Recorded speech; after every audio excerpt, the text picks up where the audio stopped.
नमस्कार दोस्तों, मैं गजेंद्र राणिजा आज खबर लेके आया हूँ दिल्ली के नतीजों से जुड़ी हुई। आप सब जानते होंगे कि आम आदमी पार्टी की दिल्ली में हवा निकल चुकी है। उनको 22 सीटें प्राप्त हुई है जिससे वो सरकार नहीं बना सकती और एक तरफा बीजेपी बिना गठबंधन के 48 सीटों तक पहुंची और वो सरकार बनाएगी।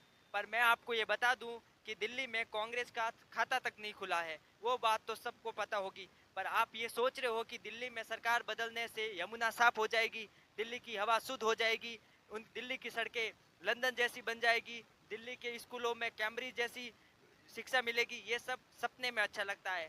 सारे नेता एक जैसे होते हैं। ये उम्मीदें नेताओं से ज़्यादा उम्मीदें नेताओं से नहीं रखनी चाहिए, क्योंकि ज़्यादातर उम्मीदें हमें टूटी हुई नज़र आती है। चुनाव के वक्त बड़े बड़े वादे होते हैं पर हकीकत में ऐसा कुछ नहीं होता, वो खाली वादे ही अच्छे लगते हैं। अगर आप ऐसी खबरें देखना चाहते हो तो मेरे चैनल के साथ बने रहिए। मेरे चैनल को सब्सक्राइब कीजिए, लाइक कीजिए, कमेंट कीजिए। धन्यवाद।